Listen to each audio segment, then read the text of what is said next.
Good morning students. आज हम 10वीं क्लास में फिजिकल में अगला प्रश्न करते हैं।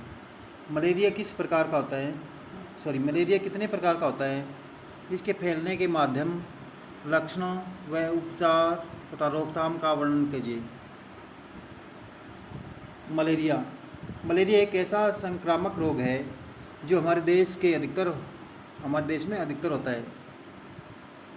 यह रोग प्राय वर्षा ऋतु में होता है। किसमें होता है? वर्षा ऋतु में, क्योंकि वर्षा होने से अधिकतर पानी निचले इलाकों या गड्ढों में भर जाता है, जिसके कारण वहीं पर मच्छर अधिक पनपने लगते हैं। यह रोग केवल मादा मच्छर के काटने से ही होता है। मादा मच्छर के काटने से ही होता भी।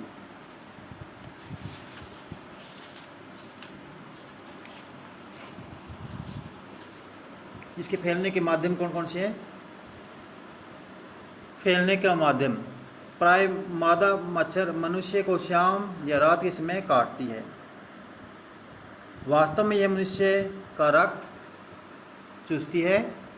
जब वह ऐसे व्यक्ति को रक्त चूसती है जो मलेरिया से ग्रस्त होता है, तो वह रक्त के साथ मलेरिया के परजीवी भी मादा मच्छर के शरीर में प्रवेश कर जाते हैं। जब यह मादा मच्छर किसी स्वस्थ व्यक्ति के शरीर को काटती है, तो रक्त चूसने की प्रक्रिया के दौरान मलेरिया के कीटाणु स्वस्थ व्यक्ति के रक्त में छोड़ देती है, जिससे उसकी वृद्धि तेजी से उस व्यक्ति के शरीर में होती है।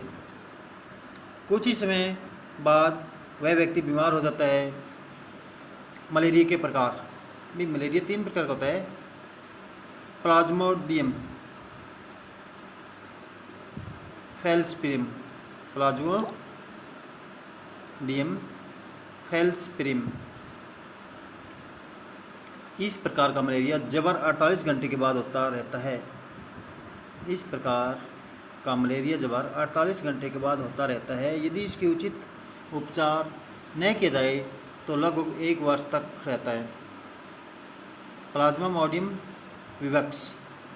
विवक्स, यदि समय पर इस प्रकार के जबर का इलाज न किया जाए तो 3 वर्ष तक रह सकता है, और यह जबर प्रत्येक 48 घंटे बाद होता है।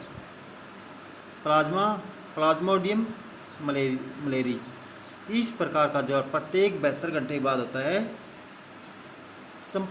संप्राप्ति काल, मलेरिया का संक्रमण काल 12 दिन का होता है। कितने होता है? 12 दिन का।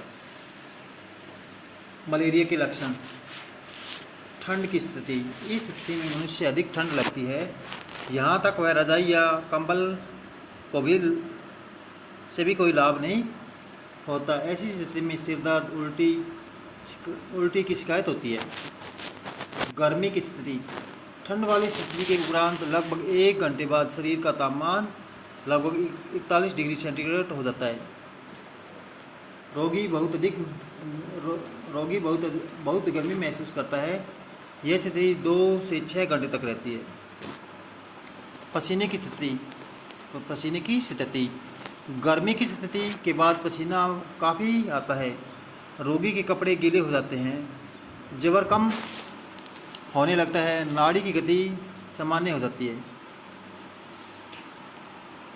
उपचार तथा रोकथाम, मलेरिया के बचाव के लिए हमें अपने आसपास सभी मच्छरों को समाप्त कर देना चाहिए।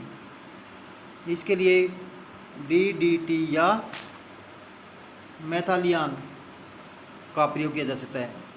इसके अलावा वर्षा का पानी गड्ढों में जमा नहीं होने देना चाहिए, ताकि वह मच्छर अंडे न दे सके।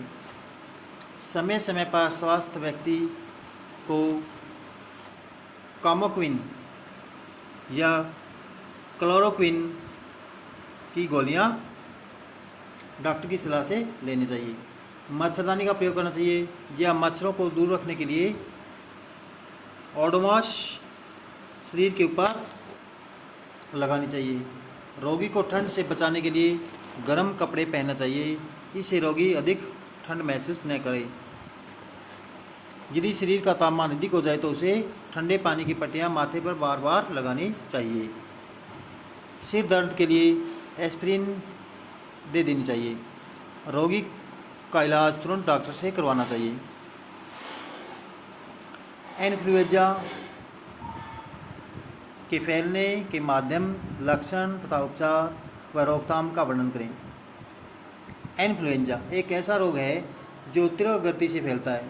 यह रोग रोगी के द्वारा निकले गए श्वास के द्वारा उसके खांसने, छींकने, मुँह या नाक से निकले गए अन्य पदार्थों से स्वस्थ व्यक्ति को हो सकता है। इस रोग के कीटाणु स्वस्थ व्यक्ति की नाक, मुँह, आँख के द्वारा प्रवेश करते हैं। यह बीमारी न केवल परिवार तक सीमित रहती बल्कि पूरे शहर या गांव में फैल जाती है। संप्राप्ति काल इस बीमारी का संप्राप्ति काल 1 से 2 दिन तक होता है। लगभग 7 दिन तक ये बीमारी रहती है। लक्षण जिस व्यक्ति को यह रोग हो जाता है वह ज्वर महसूस होता है, सिर दर्द, शरीर दर्द, पसीना, ठंड भी महसूस करता है। शरीर का तापमान लगभग 104 डिग्री फ़ारेनहाइट से 105 डिग्री फ़ारेनहाइट हो जाता है। अधिक ज्वर होने पर भी ठंड अधिक लगती है। पेट में दर्द महसूस होता है। पसीना आने के बाद शरीर का तापमान कम होने लगता है। इसके बाद रोगी को कमजोरी महसूस होने लगती है। भी परेशान सा रहता है, गला खराब हो जाता है तथा नाक के द्वारा श्वास ठीक प्रकार नहीं होता है। नाक से पानी बहना शुरू हो जाता है। रोगी छींकने तथा खांसने लगता है। इस बीमारी में श्वसन नली और फेफड़ों में संक्रमण हो जाता है। निमोनिया भी हो जाता है। उपचार व रोकथाम रोगी को दूसरे स्वस्थ व्यक्ति से अलग कमरे में रखना चाहिए। रोगी को गर्म बिस्तर देना चाहिए ताकि ठंड से उसका निमोनिया न हो सके। रोगी को थोड़े से गर्म पानी से नाक, गला साफ करना चाहिए। गर्म पानी में थोड़ा सा नमक मिलाना लाभदायक होता है। गरारे करना भी ठीक रहता है। पीने के लिए उबला हुआ पानी देना चाहिए। रोगी को पतला आहार देना चाहिए। रोगी को समय समय पर वाष्प में श्वसन लेना चाहिए जिसके परिणाम स्वरूप श्वसन लेने में कोई परेशानी नहीं होती है। रोगी के कमरे का तापमान थोड़ा अधिक रहना चाहिए। जब रोगी का तापमान सामान्य हो जाए तो इसे पूर्ण विश्राम करना चाहिए। Thanks for listen, have a good day.